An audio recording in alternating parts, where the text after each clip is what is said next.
Hey friends, it's Ayn. Welcome to another session of Inspirations, where I leave you with inspirational questions to guide your week and the upcoming weekend. Happy Hump Day Wednesday, y'all! It's your girl Ayn. But before we proceed and move on with our chikahan, our our inspirational question for today, let us pause for a bit to ground ourselves. You may gently close your eyes, roll your shoulders back, open up your heart center, your feet flat on the ground. You may also put your palms facing down. All right. We come home to the breaths, we come home to the bodies by inhaling and exhaling at our most comfortable pace. If you want to breathe in and out with me, let's do it 3 times together. So we inhale through the nose, inhale, pause, and then exhale through the mouth. Pause. Second time together, we inhale through the nose, inhale, pause, and then we exhale through the mouth. Pause. Third time together, we inhale through the nose, inhale, pause, exhale. And resume a comfortable breathing pattern. You may also put one hand on your stomach and one hand on your chest. Throughout the day, when was the last time you truly paused and gathered your wits? If this is the first time, no worries. We take this few moments to reconnect with our sanity and with ourselves. In the next few moments, gently tune in with your breath. Inhale and exhale at your most comfortable pace.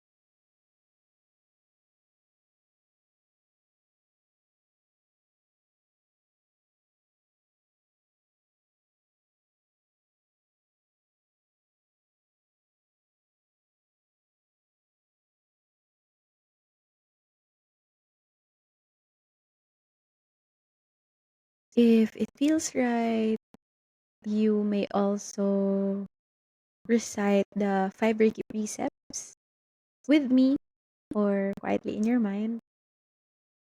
My dear, I want to remind you that just for today, we are at peace. Just for today, it's safe for us to trust. Just for today, let gratitude be our anchor. Just for today, let us work joyfully. And just for today, I want to remind you that you are loved, but most importantly, you are also loved. And if you're Catholic, I want to invite you to recite the prayer Our Lady taught Saint Catherine of Labouré. O Mary, conceived without sin, pray for us who have recourse to thee. Glory be to the Father, and to the Son, and to the Holy Spirit, as it was in the beginning, is now, and ever shall be, world without end. Amen. Whenever you're ready, gently open your eyes. All right. It is our second episode for 2025. Thank you. Maraming salamat for being here, for watching this inspirational episode. Grabe, it's only January 8th, but parang dami na nangyari, no? Speaking of pasabog, have you seen my latest post yet? If you haven't, please check it out on my Facebook profile. It is pinned, so I have announcements close to my heart. If you've read it, welcome to my life. What's life without a little humor and a lot of love? So with me, life is never boring. Okay, alam nyo na yun. Especially my family and friends. I kind of have a, like, di naman ano, yung sense of humor ko is a little bit ganun. If you've read the post, and I have people congratulating me. I appreciate you guys. You're so cute. Anyways, check nyo na lang on my profile what I'm talking about. So the announcements are there. Okay, moving forward, our inspirational question is, what are you willing to compromise for 2025? So, in line with our first inspirational question for 2025, quick recap lang. Our question was, what intention or word will you choose to guide your journey in 2025? And how can it help you align with your highest self? Sa madaling salita, anong motto mo to guide your path this year?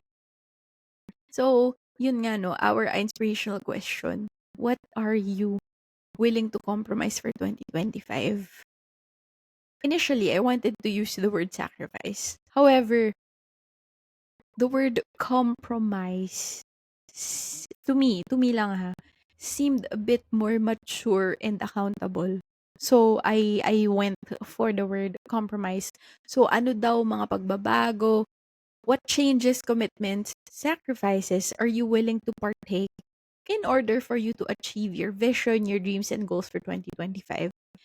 This is actually, the question is inspired by the book The Daily Stoic by Ryan Holiday. Ito na rin yung ating inspirational book um, suggestion for the episode. The Daily Stoic by Ryan Holiday. And then on January 8th, the entry, I'll also take a picture of the entry and then I'll post it on the comment section if you want to read it. This episode was inspired by a quote by the Roman philosopher Seneca, and then I will read it.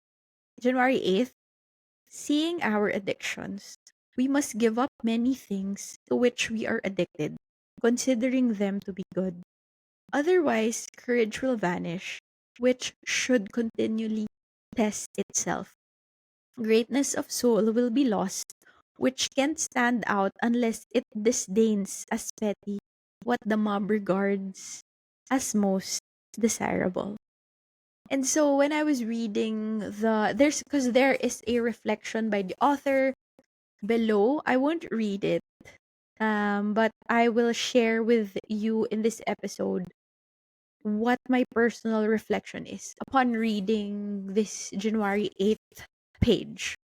And so, ano nga ba? What are we willing to change?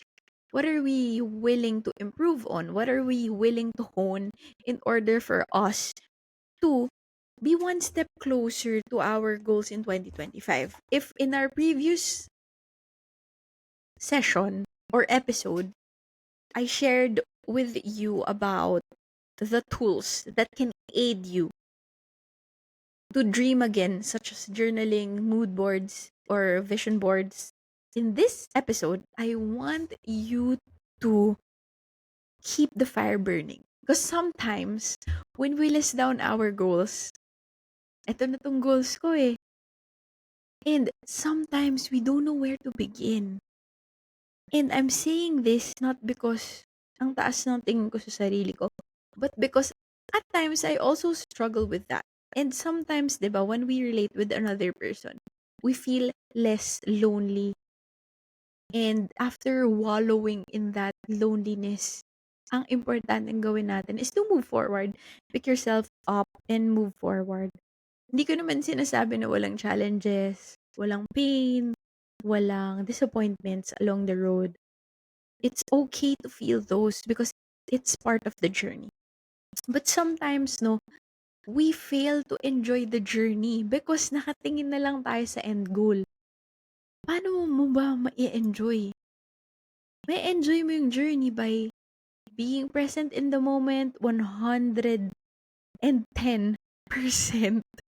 Being in your journey, hindi lang yung goal mo, hindi ka lang sa goal mo nakatutok, kundi sa mga bagay na tutulong sa'yo how to reach that goal. So for our episode right now, what sacrifices, what changes, what commitments are you willing to partake in order for you to move forward, in order for you to achieve your vision, your dreams, and your goals? One example is, okay, eto, since it's January, Dieting, a lot of people, siguro the gyms today are puno. Kasi maraming nag-sign up, gusto nila ma-crush yung fitness goals nila. That's great. Signing up for the gym. Another thing, bukod sa sign up, ano ba yung small preparations that you can do? Buying the appropriate gear, buying the appropriate shoes, preparing food to help you achieve whatever fitness goal you have. Committed ka ba na matulog ng maaga?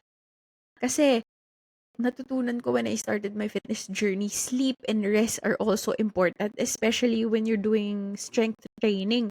In order for your muscles to replenish, you also have to let your muscles rest. And also, water is super important, especially when you're lifting. So, those are the things. What changes are you willing to do? This is the first example I thought of. Matulog ng maaga, commitment. Nagko-commit ka sa gym. How many times a week will you show up at the gym? What sacrifices? For instance, you really like drinking soda. Perhaps you drink soda 5 times a week. Baka naman pwedeng 3 na lang, 3 tapos replace the soda with water. These are just ideas, you guys. And I know you are learning a thing or two in this session. Yun naman yung goal ko eh, to help people learn a thing or two. Alright, so that is our episode for this Wednesday. Very short and sweet. Again, what changes, commitments, sacrifices are you willing to partake in order for you to achieve your vision, dreams, goals for 2025? This is inspired by The Daily Stoic by Ryan Holiday, the entry for January 8th by the Roman philosopher Seneca. Yun lamang. And before I leave you guys, announcement. Our first Embracing Pause for 2025 is on Saturday, February 1st at 8 p.m. Manila time on Zoom. Reminders, please do download the Zoom app. Link to the call will be shared on my social media.